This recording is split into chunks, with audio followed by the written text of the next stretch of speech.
I'm ready. You just give me the word. Yep, we're good to go. We're good? Yep. Recording in progress. All right, welcome everybody. Super excited to be doing this. This is kind of a one-off webinar training that we decided to do. Myself, Craig, Denzel, and we're going to bring this home to you tonight and make this super fun. We're going to be showing you something that most of you probably have never seen, like the mathematics behind it. But some of you on here, come from Denzel's camp or community, as I like to call it. And that's velocity banking. And then some of you come from our side of the community, which is the be your own banker or the infinite banking concept. So what we're going to do tonight is we're going to kind of explain both, give some case studies, and then we're going to bring both of them together and show you for the first time, at least for most of you, the first time, how velocity banking and infinite banking can work as one, and we're going to show you the mathematics. So that's kind of what you're going to get tonight, and we're going to be with you for roughly about an hour 20, hour 25.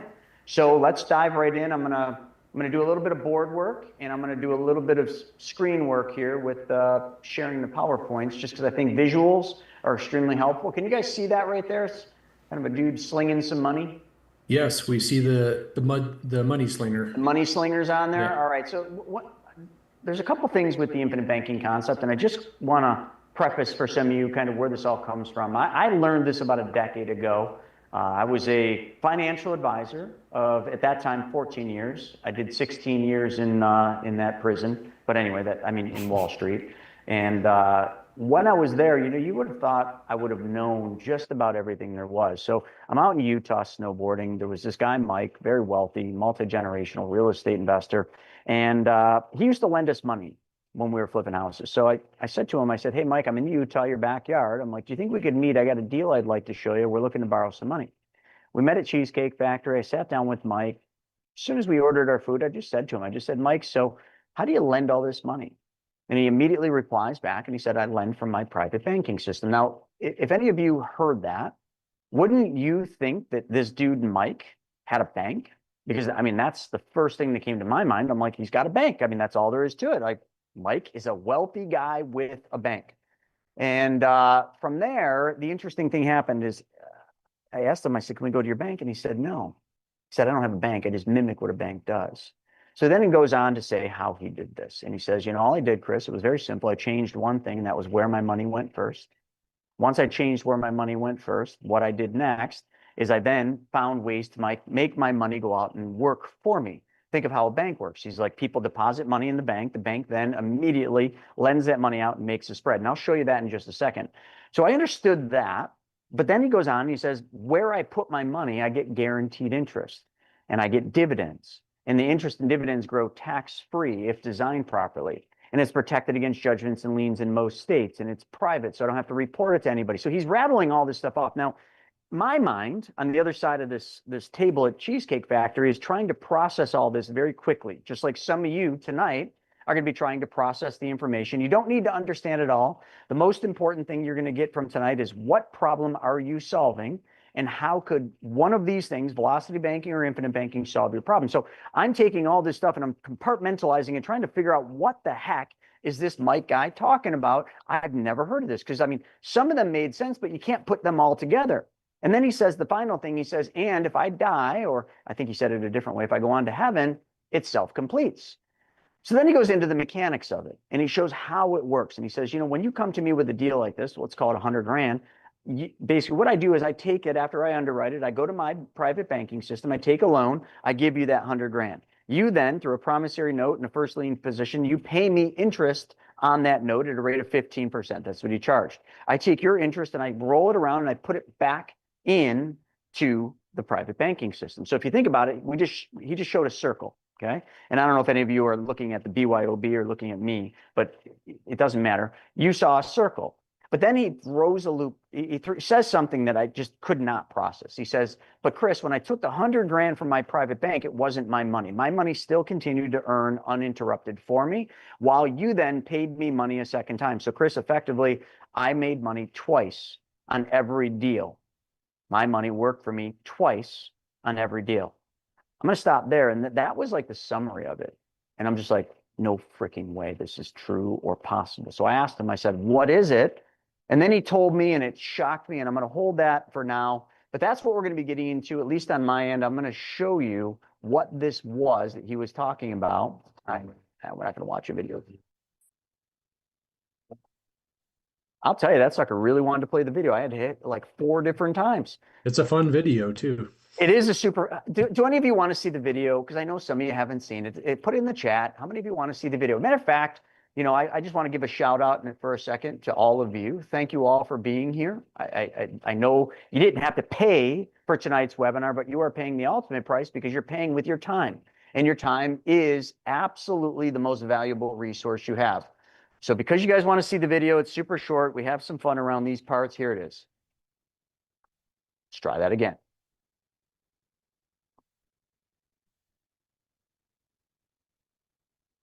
You can hear that, right, Craig? I'm not getting the audio. Of course you are. Why would technology ever work the right way, right? Why would you expect it to just work? Let's try that again. Let me know if you can hear it.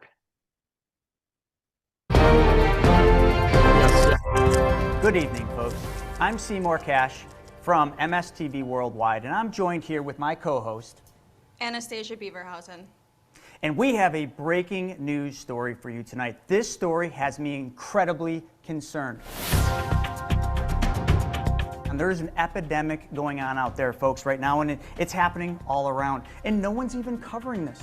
No one's paying attention to this epidemic. It's like hiding in the secret shadows.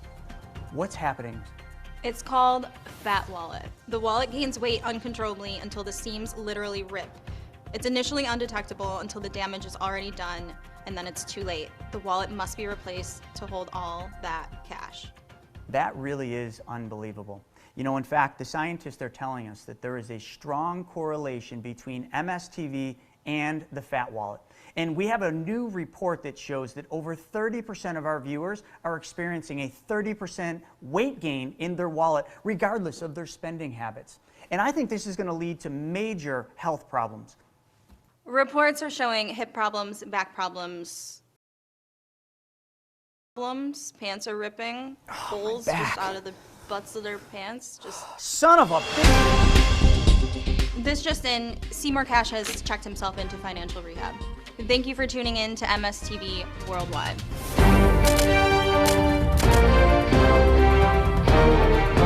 All right, you guys asked for it. I didn't tell you we were going to learn anything, but at least hopefully you got a laugh out of it. I'm going to go right into this. This right here. This means a lot to me because I am addicted to Earl Nightingale's Strangest Secret in the World. I listen to it almost every single morning or some variant. And in The Strangest Secret in the World, and if you have not read or listened to The Strangest Secret in the World, can you mark that down? Write that down right now. That is absolutely mandatory that you listen to it. It's 27 minutes long and it will change your life, but you should listen to it every day for 30 days. But back into it. In there's a study that a doctor did. But you see, a doctor took 100 eager, optimistic 25-year-olds and asked them a single solitary question. He said, are you going to be successful at the age of retirement? Clearly, all of you know the answer. Oh, it's called The Strangest Secret in the World. Craig, if you want to just put that in the chat there, Earl Nightingale. And they all said, of course, yes, duh. Why wouldn't we be successful? I mean, they're eager, optimistic 25-year-olds. What this study did is it tracked them through their lives in various different 25-year-olds. And what it concluded with what is the same exact thing that Social Security had figured out through statistics. And this is it. Social Security in the United States of America, the land of opportunity. And this is the numbers. 5 out of 100 people will be financially secure at the age of retirement. So back to those eager, optimistic 25-year-olds. They fell into these same numbers. Out of the 100 of them, only 5 of them were successful by the age of retirement. And out of those 5, only 1 was what you would consider wealthy. So the whole study really was to figure out what did these 5 successful retirees do different than the 95 that were not financially successful. And it came down to something that is so simple, but makes so much sense. And that is the word creation. The 5 eager, optimistic that made it, they created their businesses. They created their financial wealth. They created their financial destiny. What did the other 95 do? They conformed. They conform to somebody else's idea, somebody else's plans, what somebody else told them they should do. Every single one of you, I don't care who you are or where you're from, you have had someone in your life try to get you to conform to their viewpoint, to their way of thinking, to their financial, like, knowings. Now, the thing you got to do is you have to go on your own path, which is going to be the path least followed, but that is the answer. So, like, back to that story with Mike, like, that was not the norm. That wasn't what I was taught. That wasn't what I was trained on being an advisor. It was the complete opposite. So again, to be the 5%, you have to create what it is you want. And that's what we're going to do tonight. We're literally going to focus on creation. I'm not going to get into my story at all. All these people that you see up here, and some of you had read Mapping Out the Millionaire Mystery. Thank you. It's one of, I now have 6 books. The 6th one's coming out. But Second Chance, Kiyosaki, Money Master the Game, Becoming Your Own Banker by Errol Nelson Nash. All of these books and many, many more, like Pirates of Manhattan, all talk about the infinite banking concept. So I went down the rabbit hole. I read every one of them, and I'm like, son of a pup. It's been under my nose the entire time. Kind of like this. This is a great summary, and I'm not going to play another video, so don't ask. This is the backward bicycle. Like, listen, like, my daughter's 6 years old. How many of you have kids? Put I in the chat, right? They're fun. But at 6 years old, my daughter just learned how to ride her bike this year. She's always been riding the bike, but when she first started on the bike, it's the same way you started on a bike. It had training wheels. So she'd pedal that little BMX up and down the driveway with the training wheels. And she figured some things out. She figured when she turned the handlebars to the right, the bike went to the right, to the left, the bike went to the left, pedals forward, bike went forward, pedals back, brake, great, got it. Then one day I did a really cruel thing, and I can take responsibility for this. As dad, I took the training wheels off. Now I let her use the crescent wrench, but we took those little puppies off. She got on that bike. You all know what happened, right? She had her knee pads, her helmet, or her elbow pads. She went down. My wife was freaking out. I'm like, honey, she'll be fine. Get back on the bike. She did, and she learned how to ride her bike. We all learned the same way, but and I guarantee you, every one of you can ride a bike. But what if, just what if, we changed one thing on that bike? And we did this. We changed the bike so that when you turn the handlebars to the right, the bike goes to the left. And when we turn the handlebars to the left, the bike goes to the right. Simple change, very simple mechanics, but completely different operating system on how the bike operates. No one, not one of you, no matter how creative and good you are, could ride the backward bicycle. It's been proven. And there's a video called The Backward Bicycle on YouTube that shows that. Kind of looks like this. Hey, it's me. We're not going to play it, but go and watch that. But the point I'm trying to make is that backward bicycle that you could not ride, just like this guy goes and shows, if you practiced over and over and over again, you would learn how to ride the backward bicycle. You would then know that this is how the bike works. You'd be able to ride it normally, and everything would be good. Then someone, I'm sure, would bring you a regular bike, and you'd try to ride it. You could not go back and ride a regular bike because your mind adapted to this new way of doing things, this backward bicycle way. So you have forgot about the old way. The reason I bring this up, and the video kind of show it better, is what you're going to learn tonight, whether it's velocity banking or infinite banking or the combination of the two. It will require you to change how you use money. That is very important for you to understand. So much of this is very, very simple, but it is a mindset shift. And if you don't change your way of thinking around money, this will not work for you. And we have this happen all the time. Craig and I would do calls every week. You know, Denzel does calls every single week. And there are people that like watch the video, read the book, and they're like, yeah, I want to do this. But then they just can't adapt to that one change.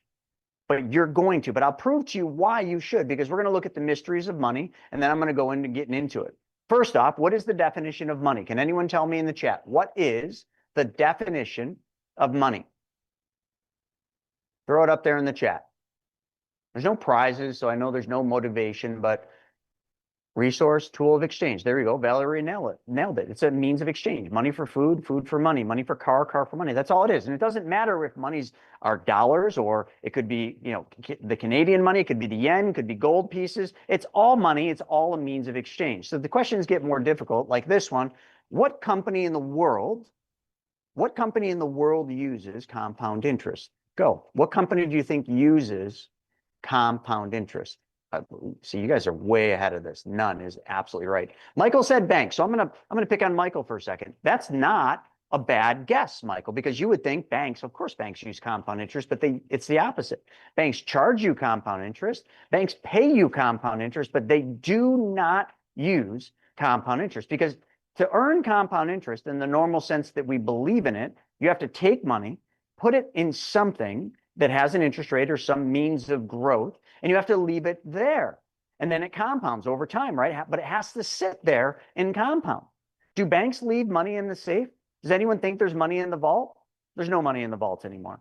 The bank takes your deposits in. They then, through those little cubicles behind you, lend your money out. You see, banks don't use compound interest. They move money. The money is always in a constant state of movement. Car dealerships don't use compound interest. They're moving cars off the lot. Grocery stores, moving groceries. Retail stores, moving whatever products they sell. There's not a business in the world that uses compound interest. They're all moving money, including insurance companies. So that's a really important thing, because is your money working for you 24 hours a day, 7 days a week? Is your money in motion like the banks and all the businesses out there? A lot of you would say, well, not really, because my money's sitting in a 401k. My money's sitting in a bank account. My money's sitting in a CD. You see, it's different. And when you start to see these simple changes and these simple signs, you will understand that what we've been taught to do with money does not benefit us. It benefits somebody else. Wall Street and the banks, we'll just pick on them too. It puts them in control of your money. Matter of fact, when you put money in a bank, you're not in control of it. If you still had control of your money in your bank account, the bank would have to call you, have to inform you when they lend your money out. And they definitely do not do that. You give them your money, they pay you measly interest or no interest. They decide what they're going to do with your money to make it work for them, and they do make it work for them. Your dollars, are they worth more now or in the future? I'll give this one to you. They're absolutely worth the most today. We've all seen inflation and its ugly face, and it's not going away, which means every year our dollars buy less. Okay, so just remember that today, the dollars you have are the most valuable dollars you will ever have in your life. That is very important, because what we're going to do is we're going to look at the next thing, which is taxes. Do taxes go up or do they go down? They always go up. I know there's maybe a couple times where they went down, but they didn't stay down. They got to go up. So let me frame this up to you, because we're going to talk about your retirement accounts. Now, your retirement account, your 401k. How many of you have a 401k? Put I in the chat. It'd probably be pretty close to 100% of you. At one point in time in all of your lives, and this is awesome. Denzel, did you see that? We got 111 people here. That's freaking awesome. There we go. Okay, not anymore, but you had one, right? So, and I love that. Jay was like, yep, I got a 401k with a match.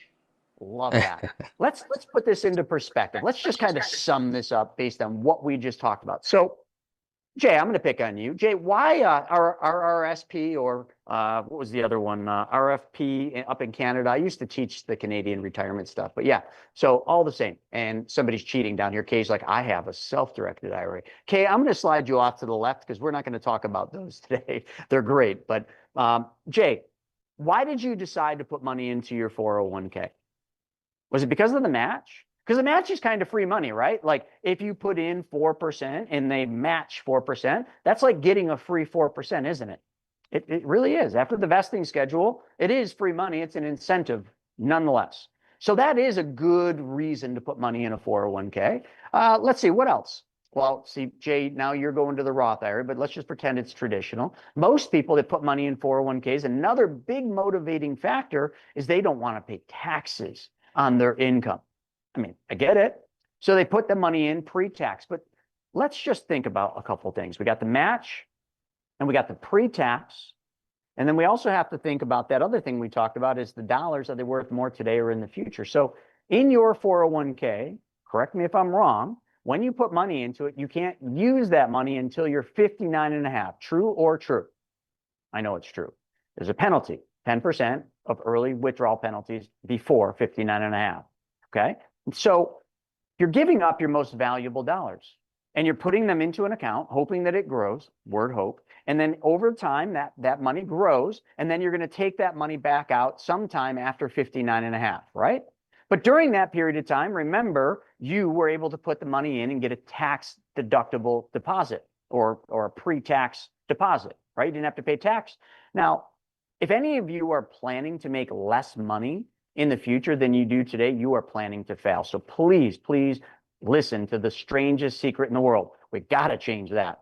I want you all to plan to make more money in the future than you make today, okay? And if you do that, you're going to pay more in taxes in the future than you do today. So does it make any sense to give up your most valuable dollars today, put them into an account that you can't use for 5, 10, 15, 20 years, to then take those dollars back out and pay a higher tax rate on those dollars when you take them out? Now, does that make sense? Because when I put it that way, it's kind of like going out to the store, buying a nice piece of Italian bread, putting it in the freezer, shutting the door, and then coming back 10 years, 15 years later, opening the freezer door, and you pull that bread out. You wouldn't eat that. You wouldn't feed that to your animals in the backyard. But wait, you didn't pull one loaf of bread out. You pulled two because you got a match. Anyway, the comics leaving the room for now, it doesn't make sense, right? It makes no bloody sense, but that's what we do. That's what we were told to do. And that's where the problem starts. So when your money flows, I want to kind of give an example. Anyone in here buying a car? Just somebody volunteer. Terry, can you buy a car this year? Great. Terry's going to buy a car. So Terry, let's pretend that you're going to buy a $25,000 car. How many different ways can you buy a car? I'm going to give you 4. You can pay cash for it, right? You guys can put them on the chat. You can pay cash. How else can you buy a car? You can finance the car. What else? How about lease the car? Okay, you can lease the car. Anyone know the other way? It's very popular in my neighborhood lately. It's extremely popular. Matter of fact, there you go. You can steal the car. 7 cars in one night. Listen, it's a thing, man. Don't you dare think that stealing a car isn't a way to acquire a car. You can. You could go to jail, but I guess they don't lock you up anymore. But Terry's not going to steal a car. Terry, let's pretend that you wanted to pay cash for that car. And we'll just use a $25,000 car. In order to do that, Terry, you would have had to have saved over the course of time $25,000. But see, Terry was smart. Terry found himself a really good bank. And his bank pays him 4% on that saved $25,000. That's pretty good, right? Terry, good job, man. What's the name of that bank? Anyway, it's the Bank of Terry. So then I'm the bank manager, and I go to Terry as he walks in, because Terry comes into the bank to take a withdrawal for the 25 grand. I said, Terry, how can I help you? And he says, hey, how are you, Chris? I'm buying a new car. I'm pretty excited about it. I just need to take a withdrawal, and we're going to go over to the dealership and drive home a new car. And I hear that as the branch manager, and I said, hey, Terry, hold on a second. You're buying a new car? How about this, Terry? How about this bank, this really good bank? How about we give you a loan for the car? Now, Terry, we'll give you a loan at 6%. That's the rate today. We'll give you a loan at 6%, and we can do any amount of time for months. What were you thinking? Terry says, well, I don't know, 60 months. Great. We'll do a 6% loan for the next 60 months or 5 years. Okay. Is that a good deal, Terry? Does that sound good? You're paying the bank 6%, and you are thank you, Denzel. You're paying the bank 6%, and you're earning 4%. Right, Terry? Okay, so that's not a good deal because you're losing 2%. But hold on a second. Now let's go down and let's just run the math, because me as your banker, Terry, I tell you that our bank is going to pay you more in interest at 4% than you are ever going to pay the bank in 6% on that loan. Okay? Does that make sense? Because it shouldn't. You can do the math. It's 6 minus 4. You're losing 2%. But here I am, the banker, and I even say I will guarantee you in writing from this bank that you will make more on that 4% interest rate than you ever pay us on the 6. That would be a complete and utter lie, right? Terry's getting a truck. Love it. How about a 2500 ATV X? Yeah. All right, good. $483.32 is the monthly payment. Future value, $28,999. That's how much you're going to pay for that vehicle if you finance it. Now, how many of you think the $25,000 earning 4% over the same time frame of 60 months is going to be more? Well, you'd be right. It's $30,525. That is $1,525 more that you earned. But that didn't make sense a second ago. See, this is where we have to understand, and the lesson in this thing is really simply, I'm going to skip that when we look at things, we always look at the surface value. We look at what we think is the perceived mathematics, but when you dive down, you miss a lot. This happens all the time. So that whole example with Terry, that 4%, that wasn't a bank at all, okay? That was the machine that we're going to be talking about. And many of you know what this is. It is a dividend-paying whole life insurance policy from a mutually owned company. So when we talk about the infinite banking concepts, when we talked about Mike, that lender of mine out in Utah, having a private banking system, what was the machine that the money ran through? It was this. A dividend-paying whole life insurance policy from a mutually owned company, which should strike some of you as crazy, because some of you should say, I have been told that whole life is the worst place you could put your money. Matter of fact, Dave Ramsey just put a video up yesterday saying whole life is the worst possible place you could ever put money. Well, Dave Ramsey is wrong, because banks are the #1 purchasers of whole life. There's your proof. According to FDIC.gov, the top 5 banks in this country, and this is old, this is 2021, they had $75.8 billion in whole life insurance called BOLI. You can look it up. You can do anything you want to verify that. But why are banks putting their money in the place that everybody is telling you not to put your money? Doesn't that strike you as strange? Just like the 401k stuff should strike you as strange. Well, that's the whole idea. That example with Terry buying the car, that wasn't a bank. That was a giant mutually owned life insurance company that paid a guaranteed interest rate of 4%. We just leave the dividend out. And then that 6% was just to show you that even if the insurance company charged you 6 and you earned 4, in that example, using it for banking, like buying a car, you would make more money because of mathematics. And it does not even account for the compounding interest. So this is the last thing I'm going to show you, and then we're going to dive into what this is, okay? And I don't want to burn all the time because we got some fun stuff, but this is how a bank operates. All of you do the same thing. I do this. You take your money that you earn, you deposit it in the bank. Some banks pay an interest rate to you, some do not. So let's pretend you found a high yield savings account that pays you 4%. That's the give from the bank. It's an asset to you. Your deposit is an asset. On your personal financial, it's the assets, okay? To a bank, it is a liability until the bank lends that money out. Kiyosaki talked about this all the time, turning liabilities into assets. Banks lend the money out to someone that needs a mortgage at 7%. Now that loan is on the books as an asset, not a liability. It's awesome. But also the thing that happened here is when the mortgage was done and the bank paid the seller for the house, the seller got the money and the seller was trained the same thing, to put the money back in the bank. So the bank gets the money again, lends it back out on a car at 8%. Car dealer gets the money, puts it back into the bank. Bank lends it out on a home remodel. Contractor gets the money, puts it back in the bank.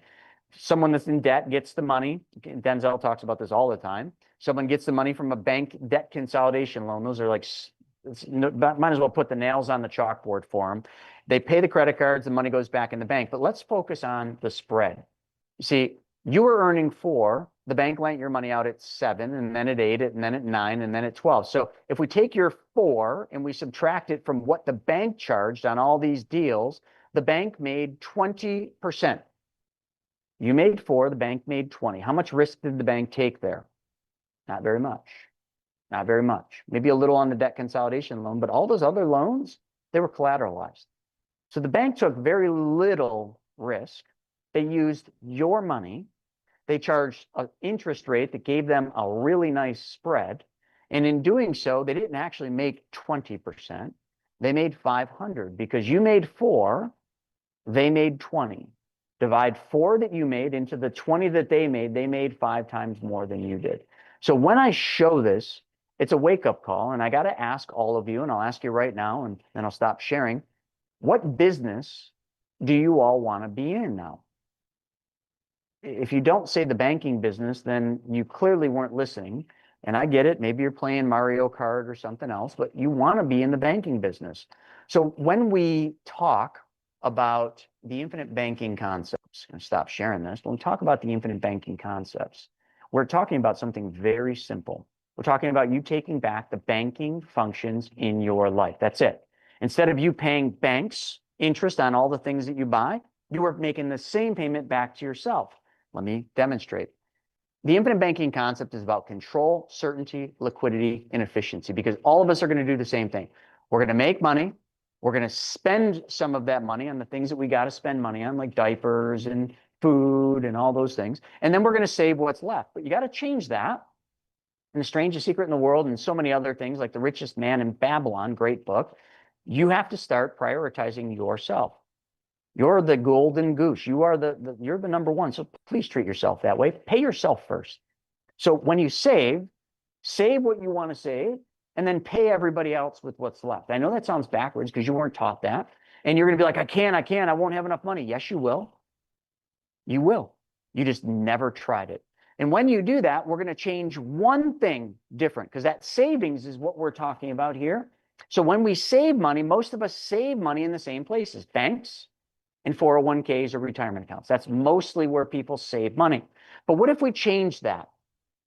And I already told you this, so it's a repeat, but what if we put that into a specially designed and engineered whole life insurance policy? The only question that ever should come up, Terry's asked this a bunch of times, is why would I do that? Well, the answer should come to, is it better than where you're putting the money today? Well, let's debunk that. If you put it into a specially designed whole life policy that's built for high cash value, you would get guaranteed interest. Contractually, you'd get an interest rate, 2 to 3, maybe 3.75%. And then interest rate would never change for the rest of your life. So you got a guaranteed interest rate. So then you would say, okay, does my bank pay me a guaranteed interest rate? You already know the answer, no. Secondarily, they would pay you dividends, okay? So every year, they're not guaranteed, but they've never missed them. They would pay you a dividend. The interest in the dividends, like Mike said, would grow tax-free, okay, inside this account. They'd be protected. They'd be private. They would be in your control. It would be efficient to use, which I'll show you in a second. It is certain. There is no volatility like the stock market or your 401k. And the final thing, which is always the last thing, which should be the first, is there's a death benefit. So if you just think about a death benefit in this case, when you think banking, it's self-completing. Everything you spend throughout your life, just imagine at the end, when you graduate and go on to heaven, imagine the insurance company is going to write a check to your family to reimburse your family for all the money that you spent. Maybe not always true, but it's kind of a great way to look at it. It's self-completing. In the infinite banking concept, and then we're going to kind of flip this over to Denzel to talk about velocity banking because there are some similarities. Let's just talk about debts, okay? Because I want to keep this the same. Velocity banking is very efficient for paying off debt. So let's do that. Let's say we wanted to use the infinite banking concept to pay off debt. So we changed where the money went. It's now going into the savings, into the whole life policy. And then over here, we have debts. Now let's just pretend we have $10,000 in debts. We're paying $1,000 a month. And the average interest rate, when we average it all out, is 15%. Okay, so this is just simple math. That's the problem. You want to get rid of the debt. Actually, let's make this 20 grand because 10 doesn't really make sense. You want to get rid of that debt, 20 grand. So what you do is you come over here, and when you save money, now let's just do this in 5,000. Let's say you saved up 5 grand. We're going to take a loan for 5,000 bucks. The insurance company will not ask you any questions outside of where do you want that money to go, how much do you want, and is this part of a divorce decree? Those are the 3 questions. No application, no credit check, just here's your money. So this 5 grand, if you had $10,000 in cash value and you took 5, where does the 5 come from? Because it doesn't come from your 10 grand. Your 10 grand is still in the whole life policy, earning interest, dividends in a tax-free environment. What they're going to do is they're going to go into the general account of the insurance company. They're going to take the money from the general account. Now, the money in the general account is earmarked to pay your death benefit when you die, but you're not dying anytime soon. So the insurance company basically says, hey, guess what? We'll let you use part of your death benefit as long as you have enough cash value to collateralize that. So we do. And you know what? In this case, let's just make this 10 grand. So if you had 10 grand in cash value and you wanted to take 10 grand, as long as you have enough to collateralize, usually they wouldn't let you take 10. So they'd let you take probably 90%. So let's just call this 12,000 you have, about 90%. They gave you the 10 grand. That wasn't your money. It was your death benefit. So if you died tomorrow, your death benefit would be reduced by the amount of the loan 10 grand. You see, this is the secret. This is the sauce. Your money's still earning for you. It's still making interest and dividends for you, but you get to use it. And we're going to use it. We're going to come over here. And what we're going to do, I'm going to change my color. We're going to pay down. We're going to pay down this loan from 10 or from 20 We're going to subtract the 10 that you just did. And this is a segregated bank account. This is what we always tell everybody. Go open a second bank account because we want books and records for your private banking. Just keeps it simple. So the 10 grand came here and then it came over here and paid this down. So now you owe $10,000 in debts that you were paying $1,000 because you paid half of it off. Now you freed up $500. So what's going to happen? All right. So now what we're going to do is we're going to take the $500 that you used to pay on your debts. You used to give it away every month. You didn't even think of it. You just like, I got to pay my bills, but you don't have those bills to pay anymore. You paid those off using the loan from your bank. So we're going to take the same $500 a month and we're going to run it into the bank account. This can all be automated. You already know how to do that. Then from the 500 that goes into the bank, we don't want them to use our money. Remember, they make 500% more than you do. It's actually 400 to 1,300% more if you want to look at this, oh my God, I forgot the name of the website, but it doesn't matter. Bauer Financial. BauerFinancial.com. I had FDIC in my mind. So you got $500 in the bank. But then what we're going to do is we're going to shift that 500 and we're going to send it over here to the policy as a loan repayment. Here's the cool part. If you used to give $500 away on debts, you lost $500 every month. That money was gone from your family. You couldn't use it to go to dinners. You couldn't use it to go to the movies. It's just gone. But now you take the $500 you used to give away and now you put it back into the policy as a loan repayment, which reduces the loan amount by $500. How much money do you have to use the next day? $500. You didn't give up any control. You didn't give up any liquidity. That's $500 you have. So now what you did is you just reduced the loan, okay, by $500 a month. So let's go 1 year. That's $6,000. So now you owe $4,000 to the insurance company. It's 1 year later. Let's just say the insurance company was charging you 6% interest on the $10,000, but now you put $6,000 back in as loan repayments. They're now charging you 6% on $4,000. Is 6% on $4,000 more or less than 6% on $10,000? Less. Do you see? You just improved the spread because if we were to do the calculation, matter of fact, I can, super easy. Craig will show this way better than I will. So if we just did that, see, $4,000 times 0.06 is $240 divided into the loan amount of 10,000. That's 2.4%. 2.4%. Well, let's just say your dividends and interest that you were earning were 5% and you now gave up 2.4. Did you not make a spread? Isn't that how banks work? They work on a spread. Folks, this is the infinite banking concepts. So if you just replaced all the things that you do, we call this the opportunity zone. If you replaced all the debts that you currently pay to the bank and you paid them back to yourself, if you started financing everything you buy, like cars and boats and everything you're going to finance throughout your life, did it from your banking system instead of theirs and paid yourself the same amount you would pay them, wouldn't you be further ahead? Yeah, a lot. How about businesses? Businesses borrow money all the time. They finance copy machines, they lease things, they buy equipment, just like that dentist that we were talking to earlier. What if they financed all that through their own banking system and paid themselves back with interest the same amount they would pay the bank? They'd be better off. What if you did your investments through this? Wouldn't you make money twice on every dollar instead of once in the investments? You sure would. So I could beat this up and go on and on to real estate, to lending, but I want to turn this over to Denzel now. Sorry I went long with that, but I thought it was a good base to kind of get that infinite banking out. So Denzel, do we want to talk a little bit about velocity banking? Yeah, and just to keep the theme going, all right, you got your whiteboard, I got mine.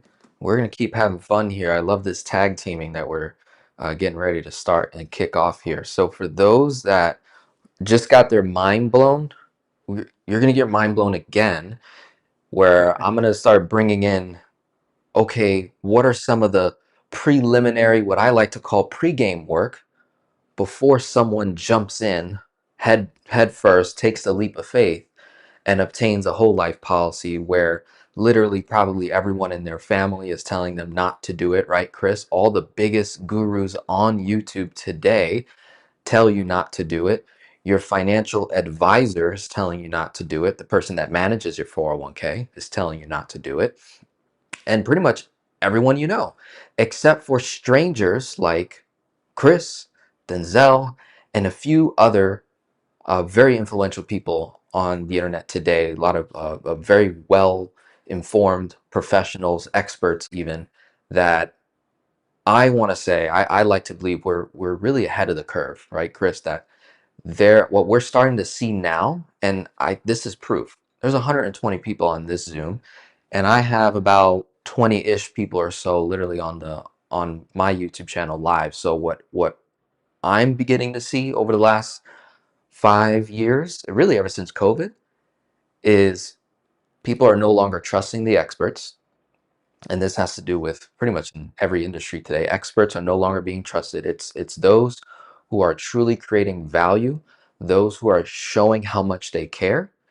And I just want to give you your flowers for a second to say, like, I truly believe Chris cares in terms of how much he preps before he delivers, and the amount of time he has put into this, literally dedicated his entire life to become a prominent voice, a competing voice to a Dave Ramsey.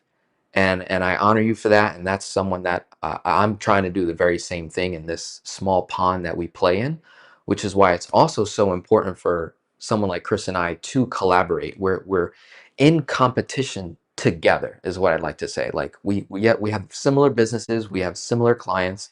We literally share some clients, which is super awesome. There's even some staff on your team that has literally done coaching calls with me, so that's awesome as well. And all that to say, I believe those of you that are watching, you're in a safe place. There's no dumb questions. If you have questions along the way, please start dropping them now, because we're going to start analyzing it. We're going to start looking at it, and we're going to have a little Q&A part. With that being said, Chris just gave us the groundwork for infinite banking. I'm going to give the groundwork for velocity banking, but with frameworks, so that you leaving this webinar, you'll be able to identify, okay, I'm not ready, but I want to begin. Where do I start? For those folks, you're going to be served. For those of you who are doing well financially, you make a good amount of money. And I would say a good amount of money in today's environment is 6 figures and up.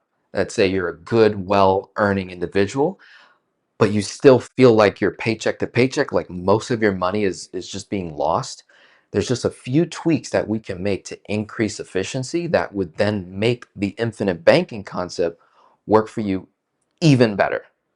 And I believe velocity banking has a very unique approach to either get the individual ready for infinite banking and or combine the two together. All right, so with that being said, I'm going to take you guys to my whiteboard here, and we're going to start on the left hand side of the board. And this is how I start all my videos.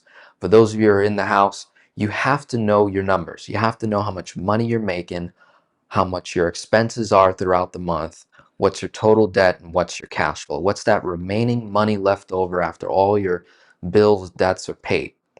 Some people come to these realizations through softwares, spreadsheets, AI, combination of AI, software, Excel spreadsheets, good old writing things down. That's what works best for me. I just write things down. So whether you're a note and paper type of person or you're a whiteboard type of person like me, some of you come to this conclusion with budgeting. Whatever works for you, I'm not looking to interrupt that.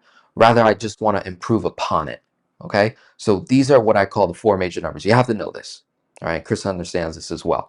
Then I go into a framework as it pertains to infinite banking to help you really improve efficiency. And this could be adjusted for sure. This is just what I prefer, what I like to see before someone dives in.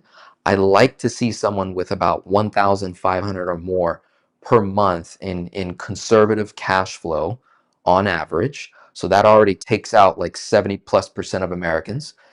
Most of Americans are under 500 discretionary or cash flow at the end of the month. I also like to see first year's funding. So if you declared that you want to contribute 10,000 a year into your bank, or you want to contribute 20,000 a year into your bank, I want to see that you already have that money saved, liquid, ready to go.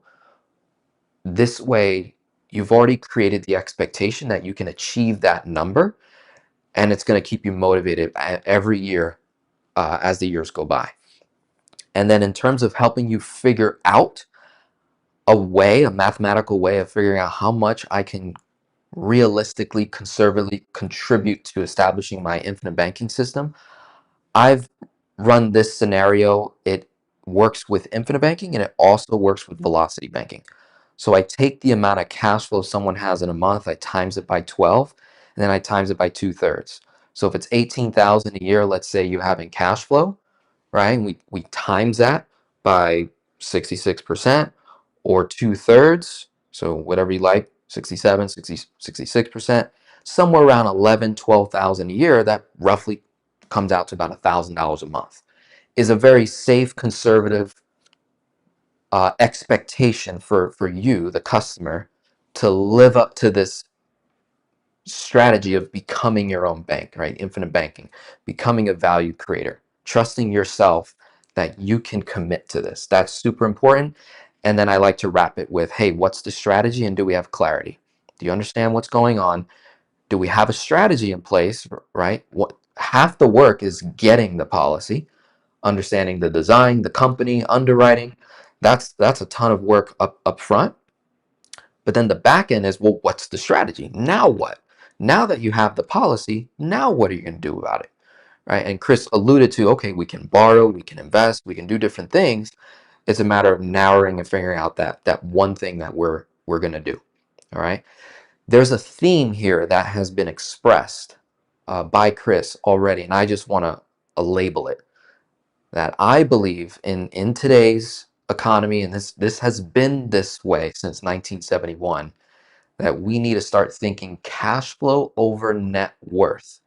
That is the game that Chris and I are playing, and it's the game that you should be playing too. And this theme of cash flow over net worth simply gets you to realize that dollars that are sitting idle, hoping and praying for a rate of return one day, someday, to then have when you're in your 60s, when you can hopefully retire, if you can retire. There's too many ifs, too many variables for that method. And the reality is, what we're seeing for anyone who right now in the chat, catching the live or catching the recording, if you're approaching your late 50s right now or 60s and still wondering if you can retire and how much on, guess what? What you've been taught, even though you did it right, you got the match, you max funded your 401k, you saved money in a savings account, you paid down debt or paid off debt, and you still don't have enough. What did you do wrong?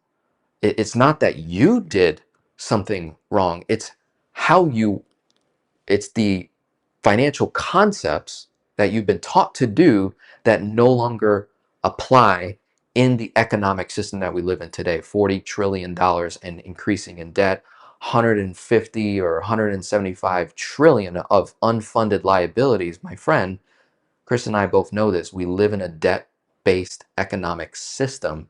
So therefore, debt can either become your friend and ally, or it can become your greatest enemy. And I think most of Americans today are experiencing debt as their number one op, their number one enemy, instead of their greatest ally. Debt is tax-free. Debt can be leveraged to create more cash flow. So if we focus on this theme of cash flow over net worth, guess what? You're going to get net worth as a benefit. And then I like to wrap it with saying, can we live intentionally? Can I become a value creator? That's the characteristic profile that Chris mentioned earlier about is creation, right? I want everyone in this room to be value creators, because if you're creating value, a result of that would be cash flow. And if we can steward the money properly, know where it's going, spend less than what we make, follow basic financial rules and principles, and then put that to work with an asset that's going to give us guarantees, predictable results, and liquidity all the way through, and tax-free benefits, oh my goodness, you're going to have so much fun. So velocity banking adds a layer of efficiency to infinite banking, and it also is a place of pre-game work to get you ready for the strategy, right? To get you ready to fund that asset, and you're really going to take off. So this picture I'm going to paint right here is an example of a way someone can bring both strategies together and have fun with it. And honestly, when the way I like to teach my clients these strategies is adding a dose of fun and entertainment to it. Chris, you're very good at this with your marketing, so I love it. I'm always learning from you as it pertains to marketing. But we have to make these things fun, interesting, and engaging.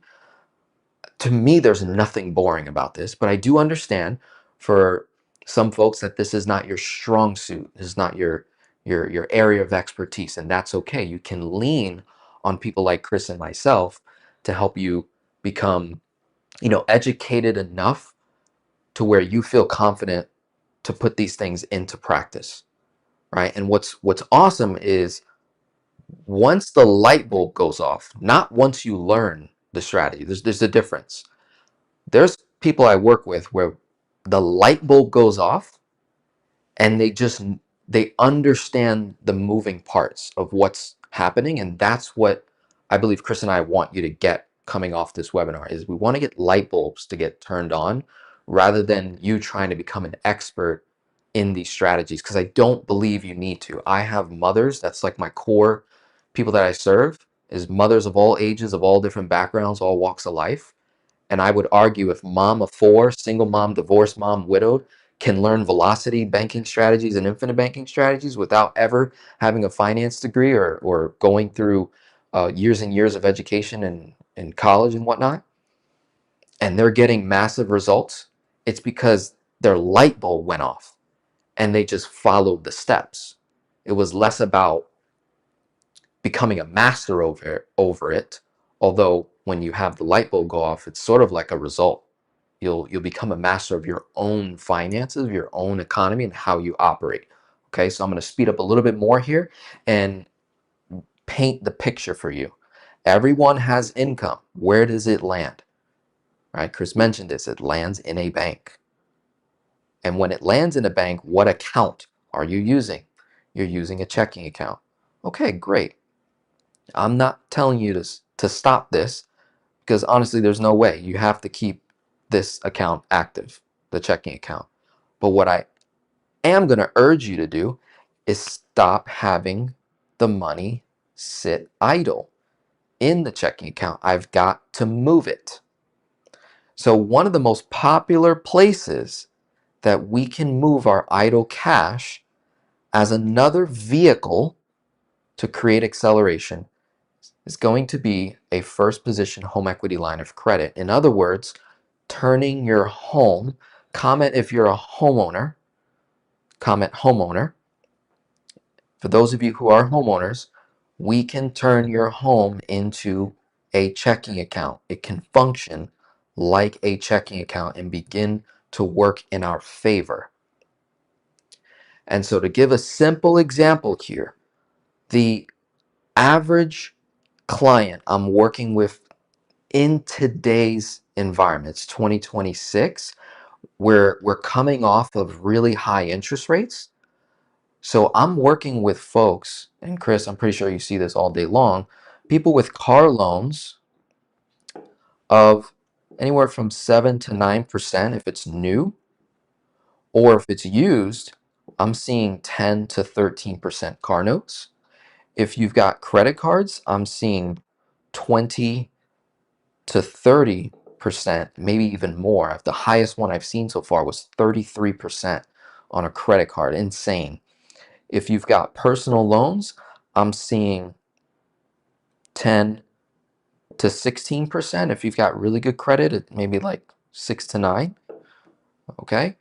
And then student loans made a comeback the last couple of years. Some people are sitting on 7, 8, 6% student loans, where back in the day it was like 3 to 4, 4 or 5, but those are starting to creep up again.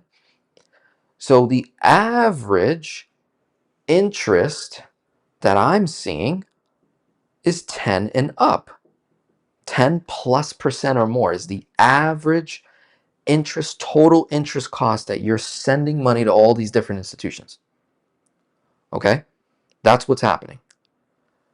And then there's one product that you never touch, but you refinance all the time.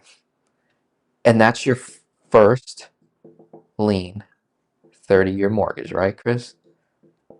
The first lien 30-year mortgage. This is rocking at 4 to 6%. It's typically the lowest interest rate on your balance sheet, but arguably the highest cost and greatest opportunity for leverage. There's multiple things going on here. So what I am doing often right now lately is taking all these high rates, Chris, right? And this works again great for people who are either not qualified for infinite banking due to health concerns or very low cash flow. So we don't have enough capital yet to fund that bank, or they're negative cash flow and we're trying to finesse. Velocity banking is a form of finessing and moving things around in a very strategic way and releasing, creating relief, creating more equity, creating more leverage. This is just one example. There are multiple other products that we can use. If you're a business owner, we can use a business line of credit. We can use a personal line of credit for my W-2 people. We can use credit cards. There are certain credit cards that function like a line of credit. And then we have home equity lines of credits in the second and first position. I've got tons of videos on this to help. All right. So in this one example here, because this often solves so many problems at once, and then it literally, it's like a slingshot, it's like a lever that you're able to then fund infinite banking with almost right away. So in this example here, someone with a first lien mortgage, you're rocking somewhere around 4 to 6%, or maybe pre-COVID or first year COVID, you locked in a 2.99 or 3.9 or 3.5, something really low.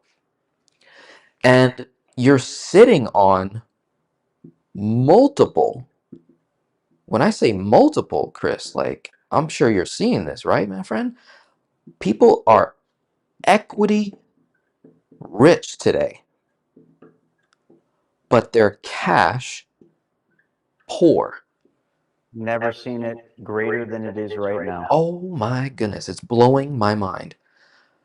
And there's one move to unlock all this equity, and it's your credit score. Less about your income, like all those things, we keep it consistent. You're paying your bills on time.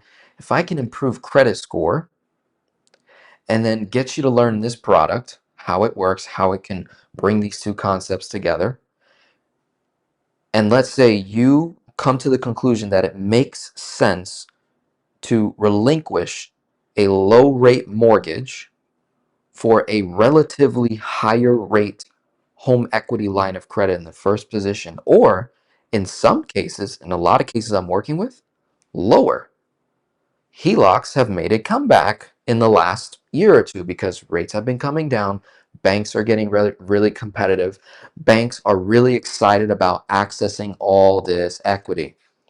So they're pushing home equity loans right now. I don't want you to get you confused. Home equity loans is one thing. Home equity lines is a whole nother ballgame. They don't really push home equity lines of credits for reasons that you can come to your own conclusions for. I'll let you think about that. But to stay focused here, what a first lien home equity line of credit does is it relinquishes you of the obligation of that mortgage payment, principal, interest, property taxes, and insurance. Relinquishes it all together, and all you're left with is a required interest only payment. Okay?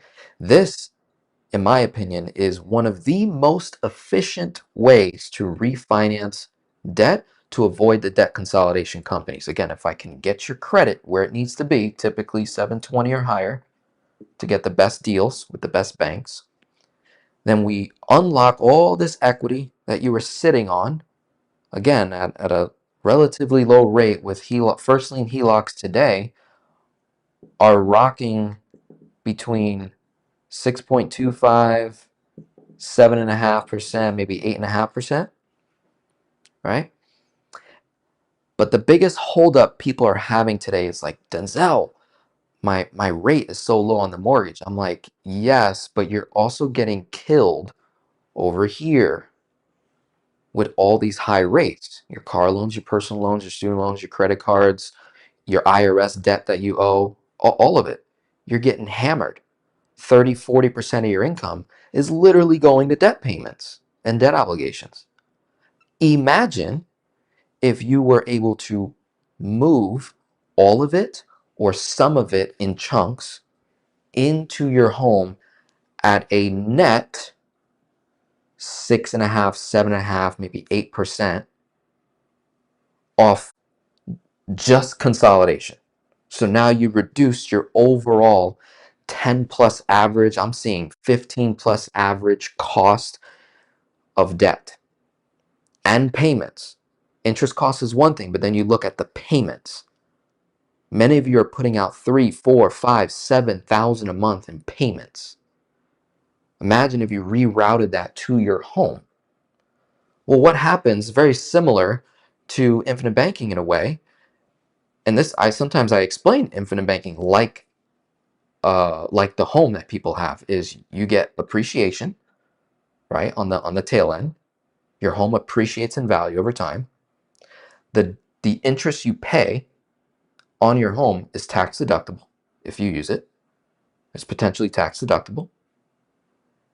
And when you create the liquidity, that line, which allows you to park the idle dollars that was in the checking account and park it in the home, you're now effectively lowering this interest cost to arguably close to what you were already paying on the first lien mortgage when you look at the entire year by year cost basis. So you end up bringing your cost of your rate, right? Let's say you have a 7.5% first lien HELOC mortgage, but because of all this consolidation, because of all this money that you're flowing into the first lien HELOC, it brings down what's your effective like net cost of interest sometimes in half. So it takes 8.5, brings it down to 4.5, 5.5, maybe 6, maybe sometimes 3 or less in many cases. And then when you factor in tax deduction and when you factor in appreciation of your home, my friend, what did we just do? We just unlocked a ton of capital, ton of equity, ton of capital, which then means what? I can then implement infinite banking. And so what I do, this is how I operate in my finances. I have income that comes in, lands in a checking account. The checking account is linked to my first lien HELOC on my primary residence. I have a total line of credit of roughly 567,000, okay, is the credit limit. And if I owe like 450, however much I owe at any given time, income is going in to pay down the home over time. I've been in the home now for 2 years, going on 3. So I'm automatically paying the home down. Then I take the same dollars and I fund my bank, my whole life policy. So now I've got funding, my bank using bank's money. So I'm using the bank's line of credit that they issued me, that they think I'm responsible enough, which I am, to handle this credit line amount. And I take money from there and I fund my own bank because it's more secure. I rather have debt over here on the first lien than in the whole life over time. Then I borrow out of the whole life and I do the things that Chris said. I'm either going to make an investment, fund an asset, or I'm going to pay off more debts. I'm basically shifted the debt from here into the home and then moved it into the whole life, borrowed out, finance some other purchase, some other investment, create more cash flow. Everything I do points back to cash flow, points back to cash flow. I don't want accumulation. I could care less about net worth. I don't care if I'm worth $1 on paper, Chris, because as long as I have cash flow that's able to pay all my expenses and there's positive cash flow left over, then I'm liquid. I'm arguably more efficient than someone that's worth $1 million but can't access any of it because it's all locked up. So that's how a lot of Americans are functioning today. Is you have all your wealth is stuck in your 401k. It's stuck in your IRA. It's stuck in your employer sponsored plan. It's stuck in the equity of your home. Meanwhile, you're getting hammered on these debts: credit cards, personal loans, student loans, IRS debts, car loans, mortgages, mortgage payments, right? Arguably, the mortgage payment itself is a killer for a lot of folks. And that mortgage payment keeps increasing on you because your escrow is always short. Every friggin' year, it's always short. So I wanted to paint that picture there. Again, I could go hours and hours on this, and I want to respect everyone's time for sure. So I also want to, bring in some questions as well as we learn how both these things start to come together. And I just want to give you those frameworks, the mindset. Okay, Denzel keeps saying cash flow over net worth. Okay, wonderful. I need to be a value creator. Okay, how can I become a value creator? I can increase my skills, gifts, and talents that God gave me. That's going to give me promotions at work. That's going to allow me to show up more powerfully. I can start that business I've been sitting on. I can encourage my wife to start that business she's been sitting on. Or I can encourage my husband, right? So if it's the wife listening, or the husband listening, like, you can encourage your spouse to start that business that they've been hoping to start. Or maybe your kids have a business idea, right? So we want to encourage value creation with a cash flow theme, and understand that there's assets that you do have, whether it's your good credit, which is going to give me access to tools that we can leverage to restructure debt and then pay it down extremely fast. Really, the premise, the crux of velocity banking is the same notion that infinite banking is saying. Where are you parking your money, and what is it doing for you? In velocity banking world, we're simply saying, hey, that checking account is not doing anything for you. If you were to just simply move all that money into this personal line of credit, this home equity line of credit, and then use the debt to pay off other debts. So using debt to pay off other debts. You're not going into more debt. You're just simply moving it into a cheaper cost of money location. And instead of using extra payments at the end of the month, figuring out how much I'm going to pay extra to this debt, to this debt, to that debt, instead of spreading your money out everywhere, trying to pay off everything at once, you're more targeted. You're doing a target approach. And now we're using all of your income to pay down the line of credit. And what's nice is a line of credit functions like a checking account. You're able to put money in, take money out instantly. Very similar to a whole life policy. You're able to put money in and you can take money out relatively quickly within 3 business days often.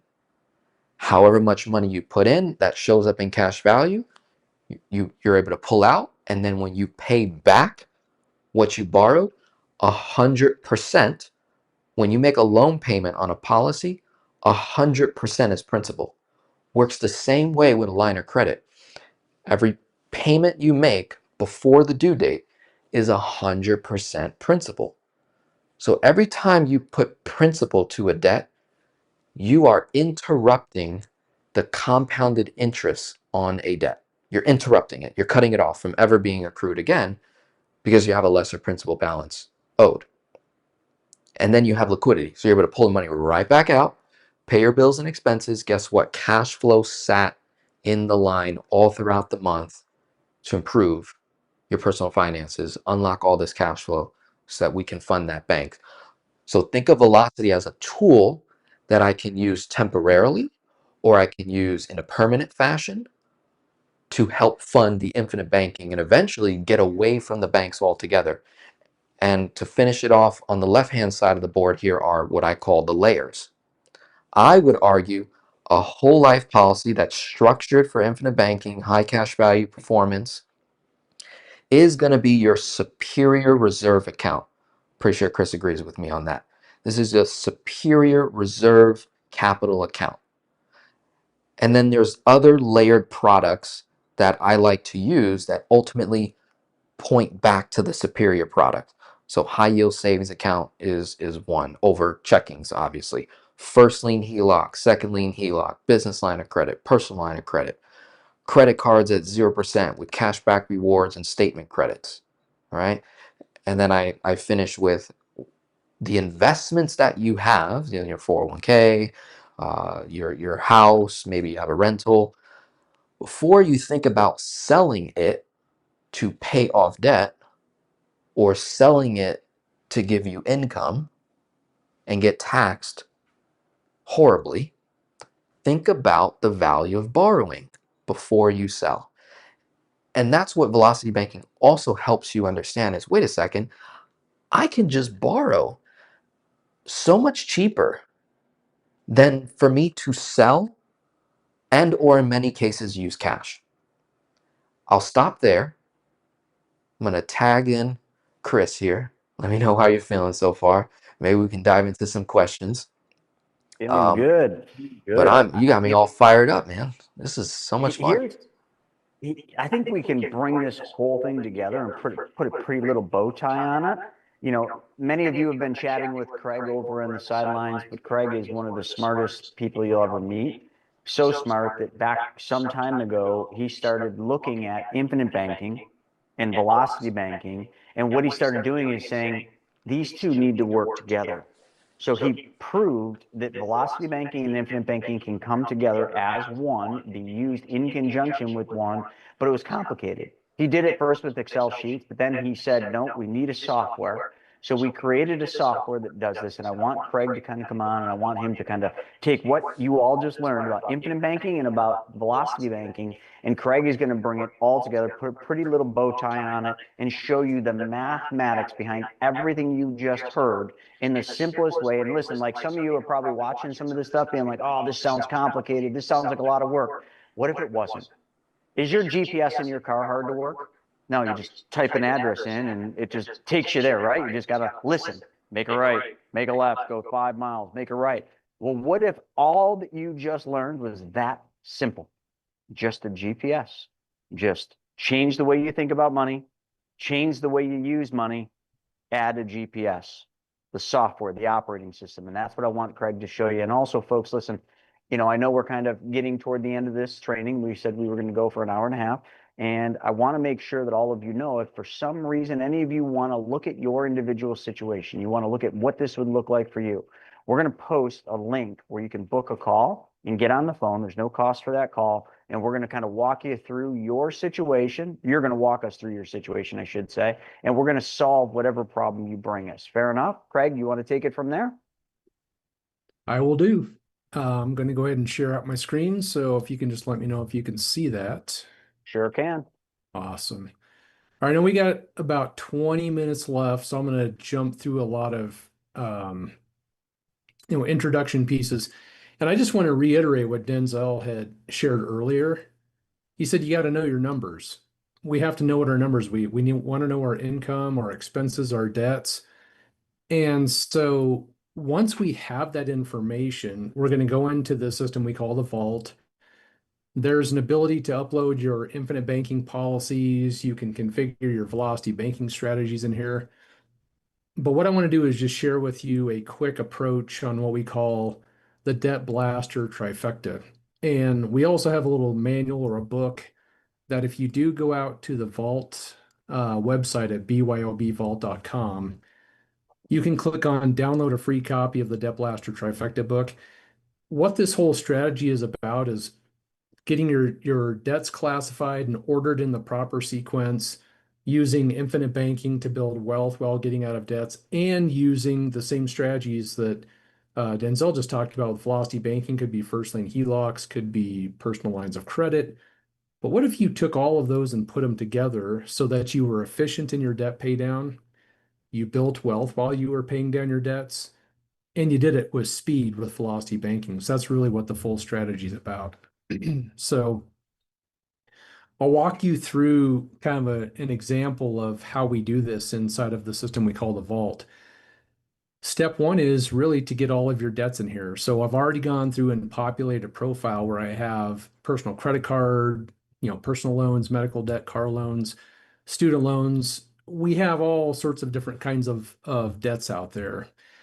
And so what we want to do is get that classified, get it into the system. You can do that by clicking on an add a debt, put your debt name in here, your balance. We have some other mechanisms with, some spreadsheets that we have. If you want to fill them out there, we'll just shove the data right into the system. But that's really step one. We're going to get your debts, and you might have to do some work to figure out what your rates are. These pesky credit card companies, they make it so hard to figure out what your credit card, what is the rate they're charging you on these debts. But once you have it all here, what the system's going to do is start doing some analysis to say, all right, what order should we pay these off in? And that's really the step one. And so I want to introduce you to a strategy I call the no strategy strategy. The no strategy strategy means if I pay off this personal credit card and I've wiped out this $2,500 just through time of paying that $75 over and over, what do a lot of people do with that $75 if they have no strategy? What do they do with this $75 when they're done paying the personal credit card? Who can tell me what most people do? These aren't the Earl Nightingale people. These aren't the people we're talking about. What do they do with that $75? They spend it, waste it. Now you guys are on it. What we're talking about, and there's been some situations that we've had strategy calls and the budget is so tight where if we get this out, we got to get it out of here. But yes, we want to add that into the next debt. So we're going to take that 75. When it's free and clear, we're going to add it to the 125 and go after the business credit card. And everyone knows about that because Dave Ramsey made the snowball popular, but there's other strategies out there. And so what I want to do is just jump down into the strategy table here real quick and show if you. if you can zoom in just a little bit. Okay, let's see if we do Appreciate this. How does Yeah, that work? that's better. Thank you. Okay.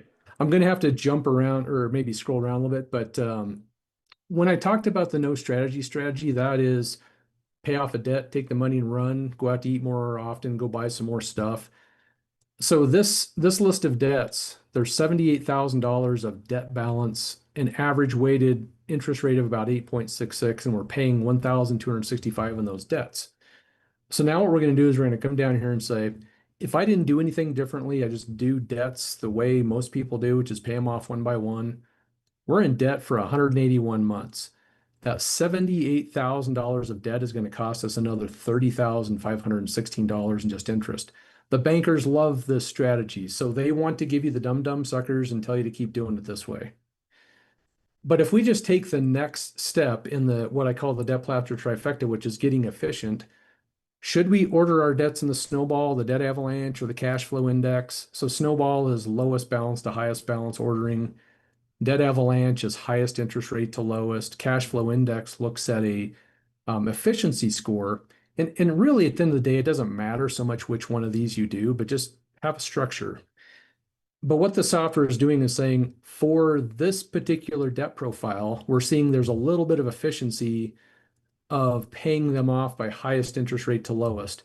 So we're going to save a little bit in interest here. So we have no strategy, 30,000 versus 22, 181 months versus 80. We've got more for you because we've talked about infinite banking, we've talked about velocity banking, but if you just stopped here, the Dave Ramsey approach, we're not doing too bad, right? We're getting out of debt much faster, paying less interest. But that's not where we're going to stop today, because what I want to talk about is what if we took a velocity banking approach to get rid of our debts? So we may have there were a lot of questions earlier as Denzel was going through his presentation on, can I use a second lien HELOC? Can I use a personal line of credit? Can I use a business line of credit? Can I use my first lien HELOC? Yes, you can. And so what we're going to do is go down to this velocity banking profile. And what we're going to do, and this is where it becomes very important to know your numbers. We're going to go through each of these tabs and put in, what is our income? This is our net income. What am I getting from, say, my job? Maybe I'm doing some consulting on the side. Maybe I've got a 1099 source of revenue that's coming in for maybe some investing. So I want to get all of my income classified. And again, this is monthly income after taxes.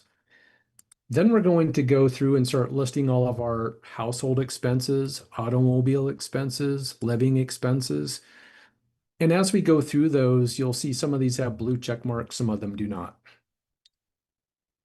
What this means is my groceries at Kroger, I can pay that out of my line of credit or out of my HELOC. Now, if you have a first lien HELOC, you should be able to almost pay everything out of that. I've got a first lien HELOC and I can pay just about everything out of that.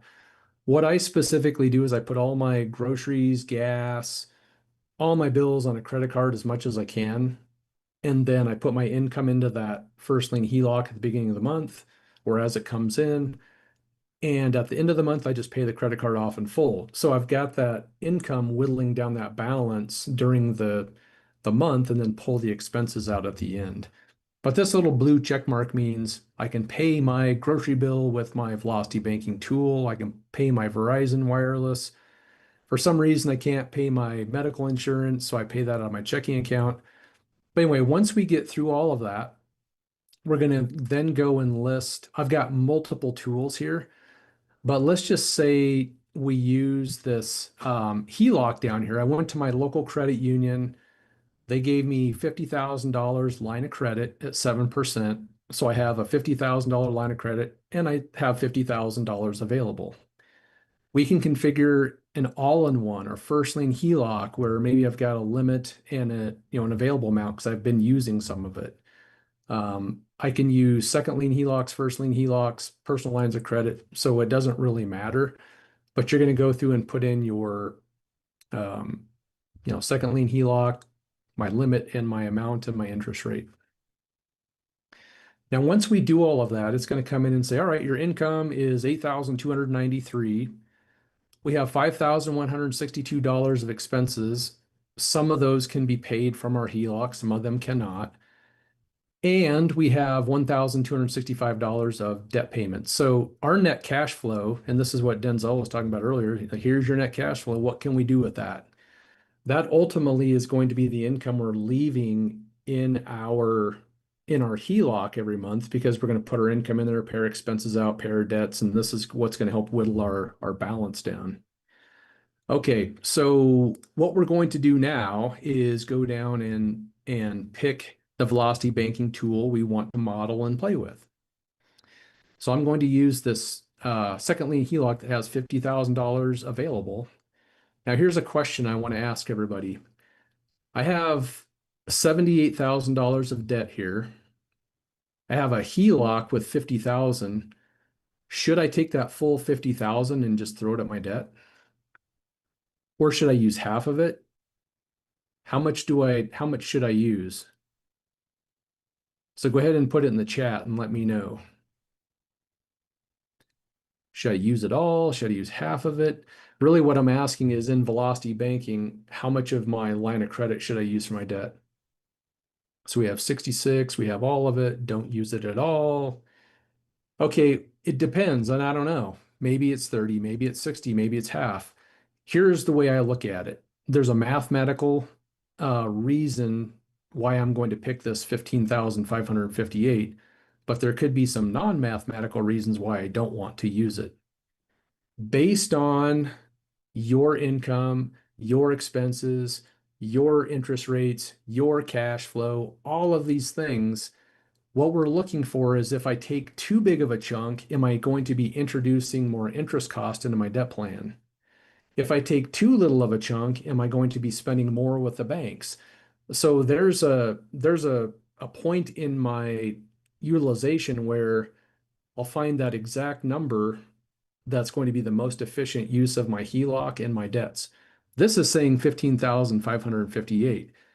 If I add more debts, right, take some of my net cash flow away, this number is going to change. Now, as I've done strategy calls, sometimes it says to use a bigger chunk, and people say, hey, I can't sleep if I use my HELOC that much. No problem. That's a non-mathematical decision. I'm okay with that, but at least you can quantify the impact of changing this. So if I drag this up to a bigger chunk size. You can see this isn't that big, but I'm adding $92 of interest over the course of my debt pay down. Whoopee.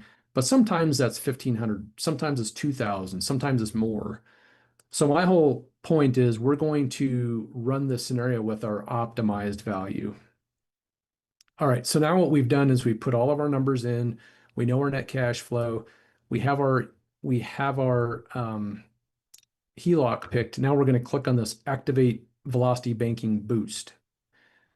When we go down to our payoff strategy, we're going to keep our debts ordered in the debt avalanche. And when we take a chunk, we're then going to throw it at the debts in that order. Now, here's where velocity banking is a beautiful, absolutely beautiful thing. I can go from 181 months down to 80 just using the avalanche. Using my net cash flow, I can get all those debts out of my life in 24 months. Now I'm going to be backfilling that chunk size. So it's going to take me about 2 months to restore my chunk size after I get all these debts gone. But we're going to be doing this in a repetitive motion anyway. But here we are in 26 months with getting all of our debts out of our life, just using our second lien HELOC.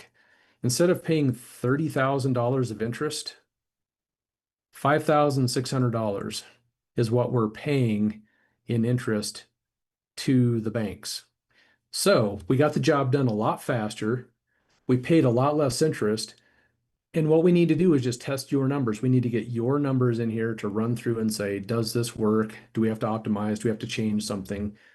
But down here is where we start to show on a month-by-month basis, what am I doing in my velocity banking tool, where month one, I'm taking this $15,558 chunk out of my HELOC.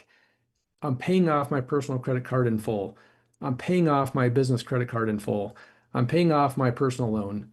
And I'm going to just continue to take the overflow and throw at that medical debt. Now, I wiped out a bunch of debts and I freed up $380 of cash flow. We're going to continue to take that 380 and throw it to the next debt in line, which is our medical debt. So you will see we're going to now use our net cash flow, our income and expenses, and we're going to fill up our HELOC. And by month 7, we're taking another chunk. And then we're going to retire our medical debt. We're going to throw a big chunk at our car loan and knock that from 20,000 down to 4. So this is just the prescription of what we're going to do. Now, I like walls of numbers. I'm a spreadsheet person. I love these things. When we built this, Chris said, please, Craig, help me with getting these walls of numbers out of here. So what we did is we built the GPS, which is kind of a more simplistic format of, all right, month 1, take this out of my HELOC, put this in, this is my income going into the VB tool. These are our expenses. And so we're going to make $16,823 of debt payments. If you want to know exactly which one's getting which, we have to go to that spreadsheet, but we can just kind of walk through the GPS. Every month it'll tell us what to do.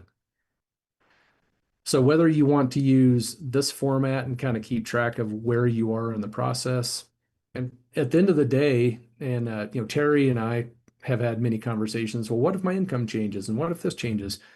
We just go replan, put the numbers in and replan it. I want to go back to here and say, velocity banking is awesome. I've been using velocity banking myself for over 6 years. Great strategy. But at the end of the day, what we've done is we've moved faster. We haven't necessarily built wealth yet. So here's the question.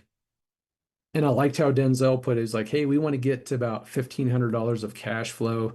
If you had $200 of cash flow, it's probably not enough there to scrape some off and put it into the infinite banking side. But if I have 1,800 in positive cash flow, and actually I kind of messed up because I wanted to run these numbers without this 500 in here. But what I'm going to do is say, if I was funding a life insurance, especially designed whole life policy like Chris talked about, and I had $500, then what does that look like? So realistically, what I should have done, and I messed up my demo here, so forgive me, but I'm just going to rerun this real quick to show you. if we had that $500 in our net cash flow, we'd actually have $2,366 of net cash flow. That just means we move faster. We got the job done in 23 months versus 26. Okay, so our interest paid is now 48.31. So velocity banking, hands down, is one of the fastest ways to do it. But now what I'm going to do is go back and say, what if we did one of those specially designed whole life policies and we threw $500 a month, every month, $500 is going to go into this specially designed whole life policy. And that would look something like this, where over the course of the year, we would have put in $6,000, $6,000, $6,000. But what we're going to do, since we're funding it monthly, every quarter, we're going to take out the maximum loan from the policy. So now we're going to expand this infinite banking section. I'm going to use a policy where we're putting in $500 a month. And although I could take monthly loans, at the end of the day, save yourself some grief and just do it quarterly. It doesn't change the numbers all that much. So month one, 500 in, month two, 500 in, month three, 500 in, month four, 500 in, but that same time I'm going to request the maximum loan. So now what I'm going to do is activate this cash value boost, and I'm going to have my velocity banking going all at the same time. So let's go look at that. The table gets a little busier, but what we're going to be doing is keeping our debts ordered in the avalanche sequence. We're going to be doing infinite banking and velocity banking. So this last column is really the data that's showing you where we're doing them all together. So the trifecta is what we're doing is the debt avalanche for efficiency. We're doing infinite banking for wealth building. We're doing velocity banking for speed. So we're done with our debts in 22 months. So we've paid all of our debts. We're not paying Visa anymore, the car loan, all those things are gone. But what we need to do, because we refinance that debt into our policy, we refinance that debt into our HELOC, we're going to pay our policy loans and our HELOC back. So we're done in 26 months. And do you remember, does anybody remember how long it took me to do this if I just did velocity banking? So if I just did velocity banking, we got the whole job done in 23 months. So we added a little bit of time because now we're at 26 months. But let me ask you this question.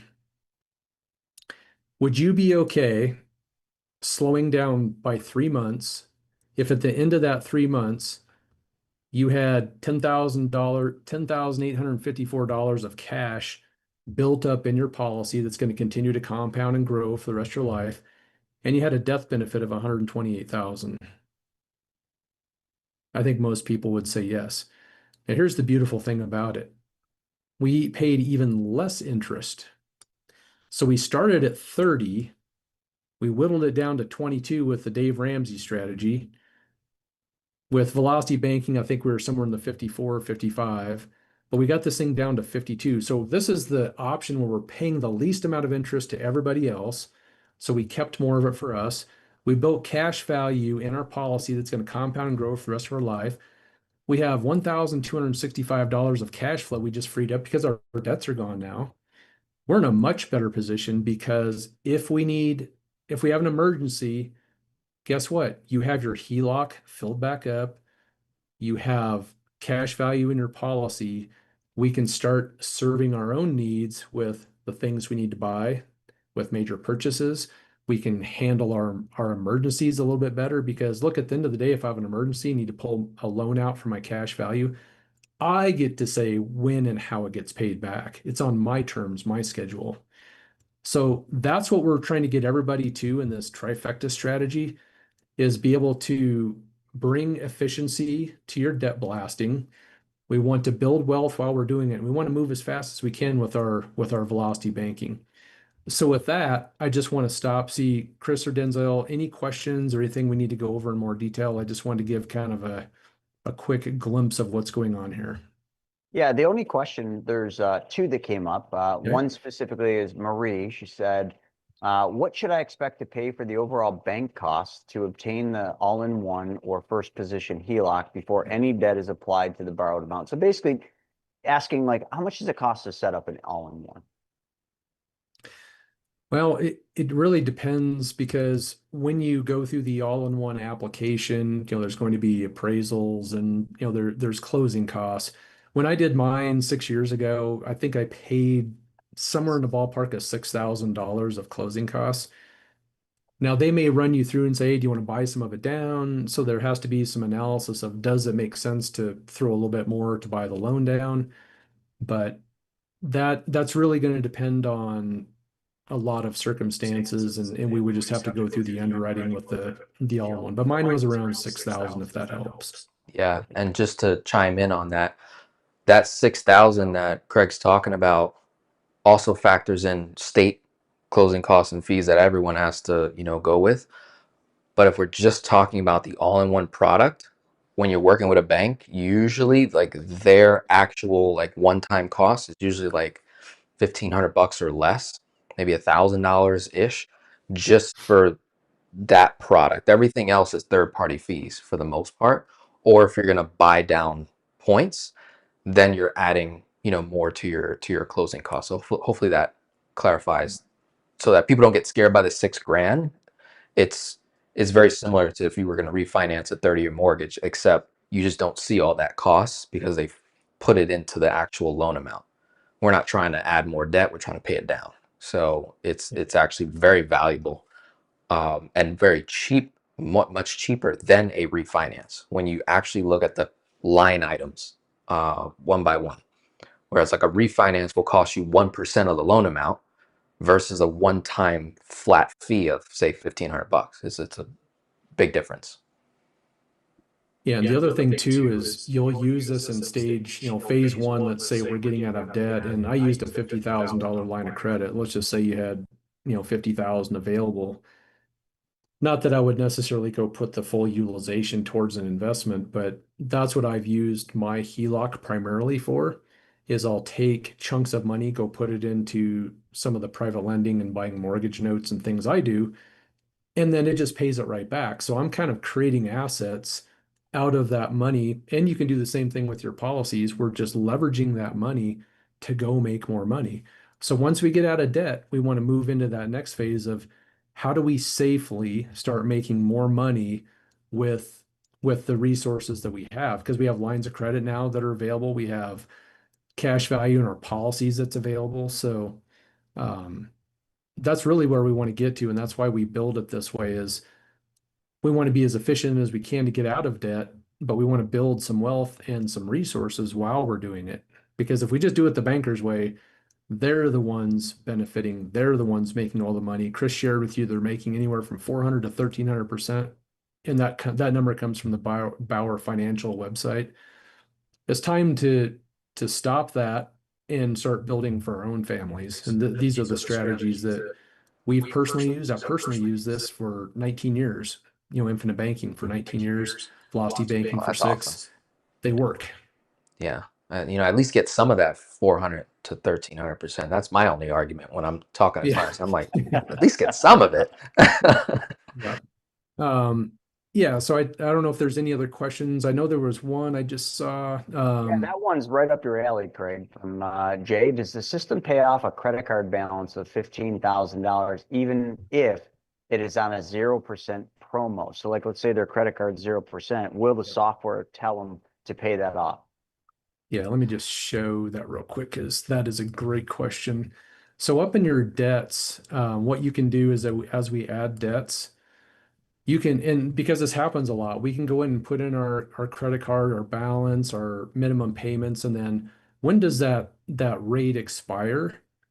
And if you want, you can just pay the minimums, but we want to get that thing paid off before that thing flips over. So you can It's almost model like this you thought out. of everything. It's Yeah. wild. Yep. So you can model it out, and it may make sense to. I've actually had people who are just keep paying the minimum and working on the other debts. But if this thing's ready to flip, then we're gonna, maybe take a bigger chunk out of our HELOC. So the thing is we can model it and we can determine what is the most mathematically efficient approach to take. But like I said earlier, sometimes we're making decisions that aren't all based on math. It's very hard for me to say, but it does happen out there.